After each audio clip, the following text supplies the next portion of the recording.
And welcome to Talking About the Movies, where, of course, we're celebrating 20 years of talking about the biggest new releases of the weekend.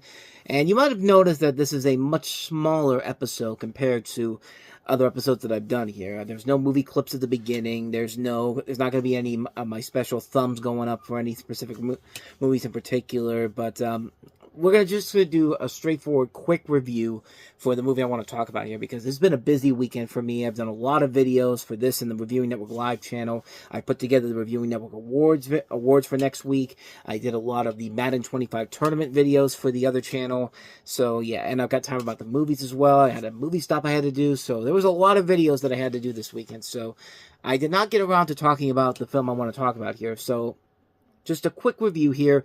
No big special like effects or stuff that I usually put in these videos here. We're just going to do a very quick review for Bridget Jones, Mad About the Boy. And we're not even going to pause it to go to the next thing here. We're just going to go ahead and jump right on into it. So we have Bridget Jones, played by Renee Zellweger, who is now a widowed single mother navigating the challenges of parenthood, work, and modern dating with the support of her friends, family, and former partner Daniel Cleaver, played by Hugh Grant. As she re-enters the dating world, she finds herself pursued by a younger man while also forming an unexpected connection with her son's science teacher.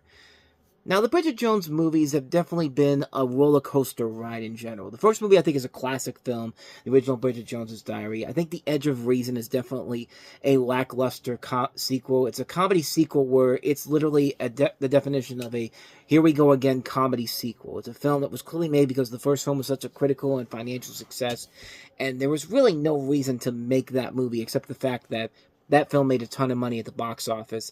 And you have Bridget Jones's Baby, which I think is a nice little return to form to what Bridget Jones should be about. I mean, it's not as good as definitely not as good as the original, but it's definitely a better sequel than The Edge of Reason. So I was going into this one on a mixed range. I didn't know what kind of a film I was going to get with this.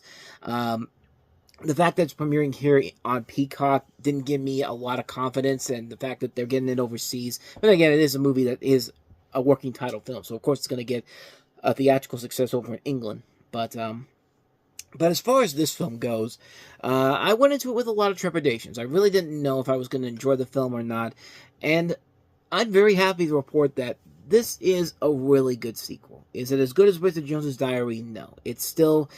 I would say this is right up there, maybe a little bit over Bridget Jones's Baby, because this is a film where this is the type of sequel that works for me. This is a sequel where we see somebody who started off so differently, so like not really immature, but more like a teenager, more like a character that really doesn't know much.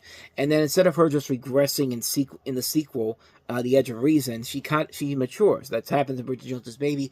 That definitely happens here in this movie. I think it's a very well-made film that really matures the character into a situation where, all these bad things have happened to her, and she's getting back out into the world, and everybody in here plays their parts in this very, very well. Everybody in here is really good.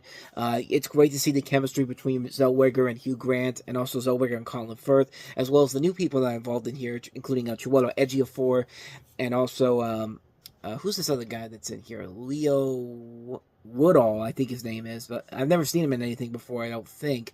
He's on The White Lotus. I've never seen The White Lotus before, and he's on One Day, no, that's a Zero Day, the Netflix show with Robert De Niro as president. I thought that was it, but no.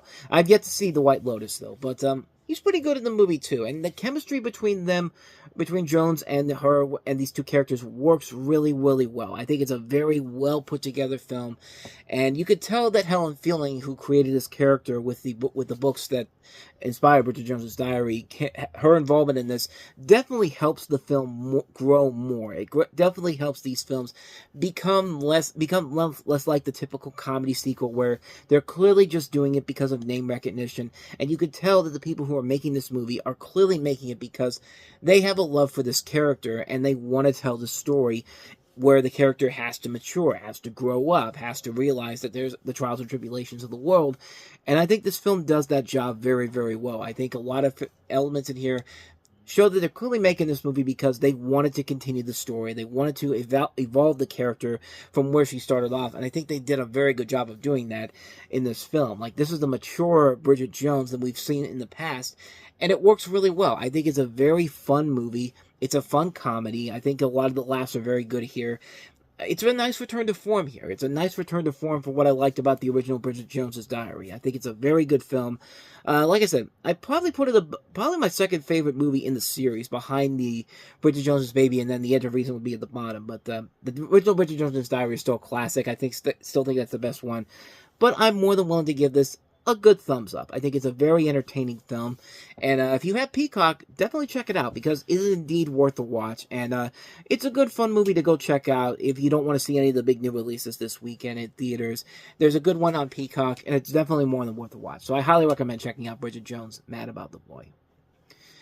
So with that said, yeah, this is kind of a very short episode, nothing too grand, nothing too spectacular, but next week we will be back with our regular scheduled format here, with a special show looking at the first of, one of the first of many 20th anniversary specials I have planned for this year, starting off with my top 10 favorite movies of this decade so far. Of course, the decade started off with the pandemic, and so there were not a lot of big new releases, but as the years have gone on, we've had more movies that I would more than be willing to put into a list of my favorite films of the decade so far. So which movies are going to be on there?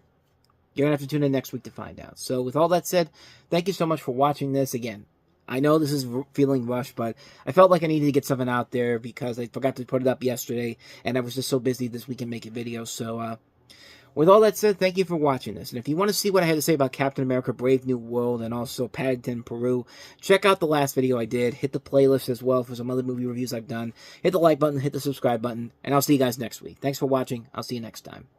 Take care.